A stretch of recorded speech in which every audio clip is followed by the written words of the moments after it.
Bilang, iya Pak, gimana saya nggak keluar negeri? Bapak saya ke 3 rumah sakit divonis gagal jantung harus pasang ring. Tapi pas dibawa ke Pineng dibilang cuman GERD asam lambung. Aduh. Warga negara kita Indonesia berobat keluar negeri. Ke Malaysia, Ke Malaysia. Singapura, Jepang, Korea, Eropa, ke Amerika.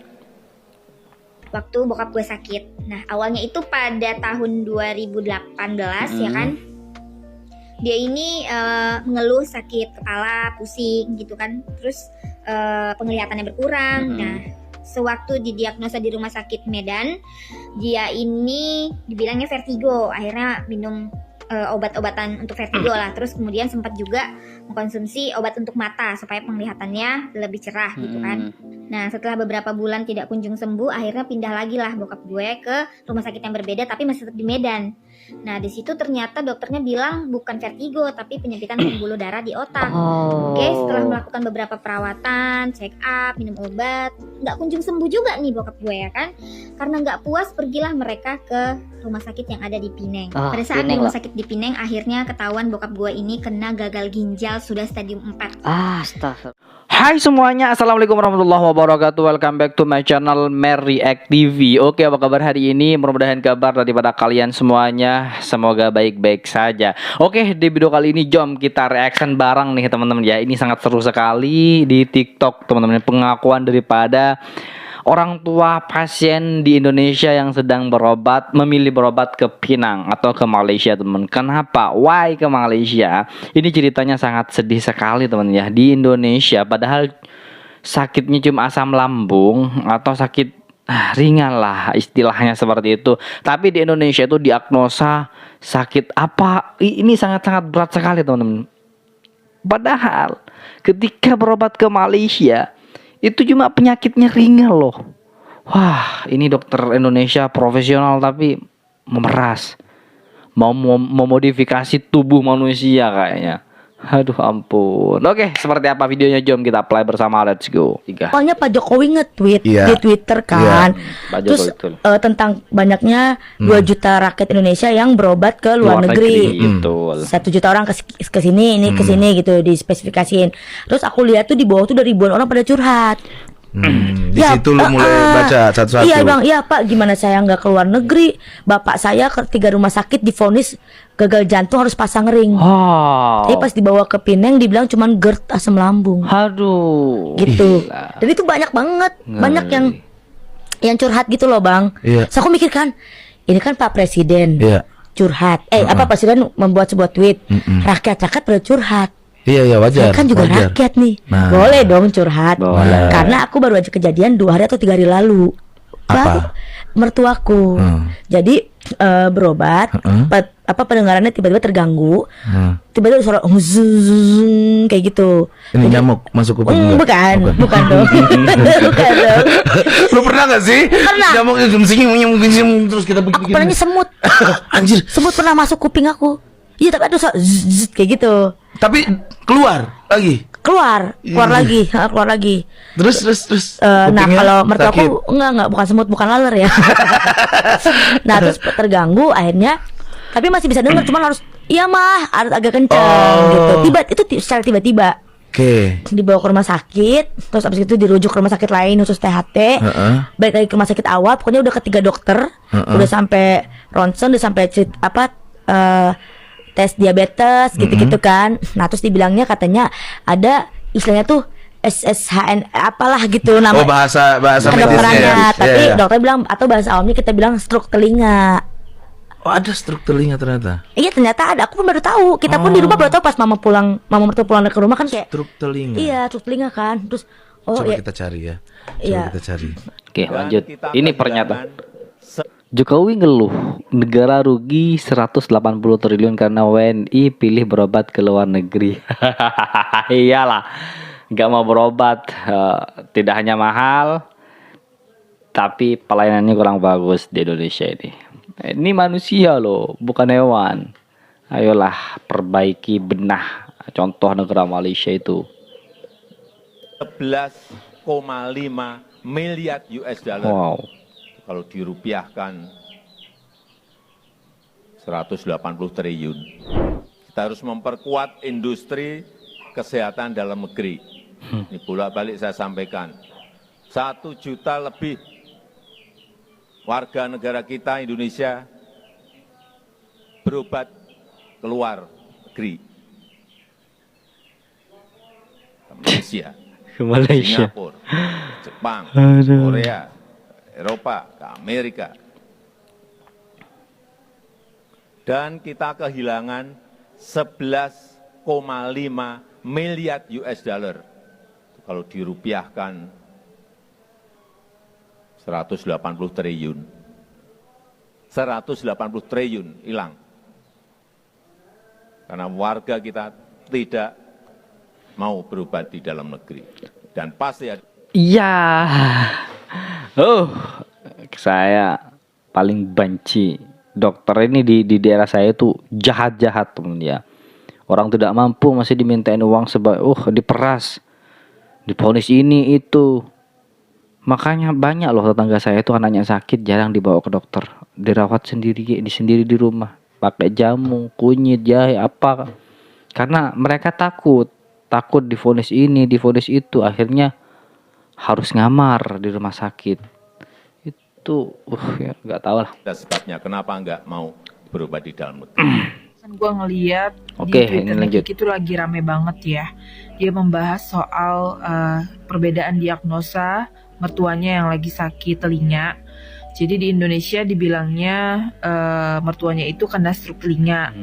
Kiki Kemudian itu. di Singapura ternyata berbeda nih. Dokternya bilang nggak ada tuh stroke telinga. Nah sebenarnya mertuanya ini hanya flu biasa, jadi telinganya itu bindang gitu loh. Ini nih Twitternya Kiki nih. Mana ada stroke telinga teman-teman ya. Ini dokter profesional tapi nggak tahu penyakit loh. Padahal di Malaysia itu mengatakan tidak ada stroke telinga. Itu efek daripada flu. Akhirnya telinga pendengarannya tidak normal kan seperti itu teman-teman ya. Ini nih Twitternya dia. Banyak pro dan kontra sih Menurut saya diagnosa stroke kuping karena tiba-tiba pendengarannya terganggu, disuntik dalamnya malah makin parah pendengarnya. Akhirnya ke RS Polri atau diketawain sama dokternya, mana ada stroke kuping. Aduh, Allah. Pokoknya biasalah ya kan. Banyak yang bilang stroke telinga tuh ada kok gitu. Terus ada juga yang bilang banyak kok dokter yang kompeten di Indonesia, jangan menggiring opini seperti itu, bla bla bla gitu deh. Oke, di sini gue pengen berbagi pengalaman, tidak mau menggiring opini apapun ya kan, hanya sekedar sharing waktu bokap gue sakit. Nah, awalnya itu pada tahun 2018 ya kan. Dia ini mengeluh sakit kepala, pusing gitu kan. Terus penglihatannya berkurang. Nah, sewaktu didiagnosa di rumah sakit Medan, dia ini dibilangnya vertigo. Akhirnya minum obat-obatan untuk vertigo lah. Terus kemudian sempat juga mengkonsumsi obat untuk mata supaya penglihatannya lebih cerah gitu kan. Nah, setelah beberapa bulan tidak kunjung sembuh, akhirnya pindah lagi lah bokap gue ke rumah sakit yang berbeda tapi masih tetap di Medan. Nah, di situ ternyata dokternya bilang bukan vertigo tapi penyempitan pembuluh darah di otak. Oke, setelah melakukan beberapa perawatan, check up, minum obat, nggak kunjung sembuh juga nih bokap gue ya kan. Karena nggak puas, pergilah mereka ke rumah sakit yang ada di Pineng. Pada saat Pineng rumah loh. sakit di Pineng, akhirnya ketahuan bokap gue ini kena gagal ginjal sudah stadium 4. Astagfirullah. Oh my god, kenapa ya waktu di Medan tidak terdeteksi minimal stadium 2 atau stadium 3 gitu kan. Allah. Jalan satu-satunya hanya cuci darah. Jadi bokap gue itu ngerasa shock, stres berat karena ya nggak percaya gitu kan, dengar kata cuci darah kan serem ya. Allah. Lalu Allah. bokap gue juga disuruh sama dokternya membuang semua obat-obatan yang dikonsumsi selama di Medan, terutama obat asam urat. Memang dia udah bertahun-tahun minum obat asam urat itu sangat-sangat merusak ginjal katanya guys. Jadi hati-hati buat kalian yang terkena asam urat. Nggak nyampe 2 tahun, 1 tahun 8 bulan ya kan. Akhirnya pada tanggal 11 November 2021 bokap gue dipanggil Tuhan. Allah. Sedih banget lah pokoknya. Alasan gue memutuskan untuk melakukan seluruh pengobatan tiroid gue itu di Penang karena gue merasa penanganan yang dilakukan oleh dokter di Penang sama di dokter di Indonesia itu jauh berbeda ya. Jauh Gua berbeda melakukan ya. pengobatan tiroid nih ke dokter-dokter yang ada di Indonesia, terutama dokter tiroid yang gue kunjungin ya, itu semuanya itu dokter-dokter profesional dan mostly yang udah menangani tiroid selama berpuluh-puluh tahun. Tapi dokter itu juga nggak menjelaskan secara jelas penyakitnya ke gua. Dan ini terjadi bukan di dokter satu doang ya. Tapi ini tuh terjadi di beberapa dokter yang udah gue temui di Indonesia. Terus dokter di Indonesia itu cenderung untuk menganggap atau menangani kasus dari pasiennya itu dengan lebih santai ya. Karena kayak contohnya di gua. Karena nodul tiroid gue itu terlihat kecil selama beberapa tahun. Jadi tuh mereka nggak pernah nyuruh gua untuk USG. Dan mereka itu ketika gua melakukan pertemuan dengan dokternya hanya meraba-raba leher gua aja. Dan selama leher gua itu dirasa aman dan nggak membesar, jadi dianggap nggak perlu melakukan USG. Padahal ketika gua melakukan pemeriksaan tiroid gua di Penang, itu dokter harus langsung mengharuskan gua untuk USG. Dan pas di USG itu langsung kelihatan kalau ternyata walaupun nodul tiroid gue itu kecil, tapi berpotensi menjadi ganas. Lalu dari hasil USG gue, dokter di Penang itu tanpa basa-basi langsung menyuruh gue untuk melakukan biopsi. Dan dari biopsi itu akhirnya diduga kuat bahwa memang si nodul tiroid gue itu berbahaya dan harus dilakukan operasi. Sampai akhirnya gue dioperasi dan akhirnya gue tahu kalau tiroid gue itu ternyata emang ganas. Jadi kesimpulannya adalah dokter di Penang itu semuanya melakukan diagnosa by data. Terus kalau emang data itu udah jelas, mereka itu langsung satset melakukan tindakan dan nggak ngundurin waktu. Sementara kalau dokter di Indonesia itu melakukan diagnosa itu awalnya menduga-duga dulu tanpa berdasarkan data yang akhirnya bisa membuat kesalahan diagnosa dan juga membuat keraguan ke pasiennya yang akhirnya pasiennya itu jadi berobat ke dokter A, B, C dan melakukan berbagai uji yang harusnya mungkin nggak dilakukan yang membuat biaya berobat di Indonesia dan berobat biaya di Penang itu akhirnya malah sama aja atau bahkan bisa lebih murah. Jadi kalau kalian punya dana lebih atau kalian itu menggunakan asuransi swasta dan kalian udah melakukan pengobatan di Indonesia terus merasa belum puas, mau mencari second opinion ke dokter lain, mending langsung aja sih berobat ke Penang. Kalau kalian bingung gimana caranya berobat di Penang, kalian bisa langsung aja googling berobat ke Penang dan itu ada beberapa website yang menjadi biro dan bisa bantu kalian untuk booking dokter, gimana cara ketemu dokter, terus dijemput dari bandara, itu semuanya ada dan gratis. Saya bawa tu dekat Penang tau. Selepas beberapa lama saya bawa, saya perasan satu benda, saya banyak bawa customer orang Indonesia daripada Jakarta yang datang semata-mata dekat Malaysia, specifically dekat island Penang untuk datang buat treatment. Sebab disebut dekat Malaysia punya treatment, private hospital dekat Malaysia lebih bagus, kualiti, lebih murah dan lebih best dia punya servis. Maksudnya dekat Penang tu memang ramai yang datang daripada Jakarta datang semata-mata nak buat treatment, medical tourism disebut. Jadi masa tu saya rasa agak bangga lah. Maksudnya Malaysia ni boleh jadi satu hub kesihatan yang orang sanggup untuk spend duit datang, walaupun dia datang melancong dengan campur duit tiket dengan melancong dengan stay hotel dan sebagainya, disebut jauh lagi murah dan treatment jauh lagi bagus daripada tempat dia orang. Jadi masa tu saya rasa bangga menjadi rakyat Malaysia dan saya rasa kita sepatutnya bersyukur dalam fact tu lah sebagai orang Malaysia. Dan bersyukur kita sekali. punya quality treatment dekat hospital government kita, walaupun dia banyak yang ada experience low macam saya kerja dekat hospital government tu, tapi saya compare pengalaman saya travel dekat luar negara, malah saya belajar dan praktikal di hospital di Mesir, hospital kerajaan di Malaysia jauh lagi bagus. Quality dari sudut ubat, dari sudut servis, dari sudut doktor-doktor yang caring. Tapi of course sebabkan workload ada saat-saat yang kita terpaksa tunggu lama, itu memang benda yang kita tak boleh nak elak lah. Tapi still Malaysia adalah antara government service hospital yang best. Oke teman-teman semuanya, itulah video reaction hari ini. Aduh, masih belum percaya pasti netizen Konoha terkait masalah hal ini, terkait masalah pelayanan kesehatan di Indonesia dengan Malaysia.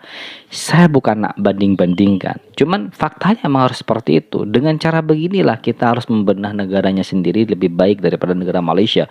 Mau bersuara pasti tidak didengar, mau bersuara pasti tidak dengar, tentunya tak didengar teman-teman ya. Bersyukurlah Malaysia memiliki pelayanan rumah sakit yang best, luar biasa, tidak macam di Indonesia teman. Kenapa saya mengatakan demikian? Karena pelayanan kesehatan itu nomor satu. Karena manusia itu punya perasaan teman-teman ya, berbeda dengan hewan. Mungkin dokter Indonesia menganggap manusia itu sama halnya dengan hewan teman-teman ya. Ini tubuh manusia mau dimodifikasi kayak gimana? Kalau itu memang bukan seharusnya bukan kayak gitu. penyakit kecil aja diabaikan. Di Malaysia sekecil apapun penyakit itu, selama masih ditangani langsung satset teman-teman. Ya wajar lah Presiden Jokowi ngeluh karena warganya banyak berobat ke luar negeri. Saya nggak tahu. Pokoknya itulah teman-teman, jelas lah Indonesia ini patut contoh Malaysia. Oke, itulah video hari ini. Bagi teman-teman yang suka dengan video ini, silahkan like, komen, dan share tentunya. Jangan lupa juga subscribe ya teman-teman ya. Kita akhiri. Assalamualaikum warahmatullahi wabarakatuh.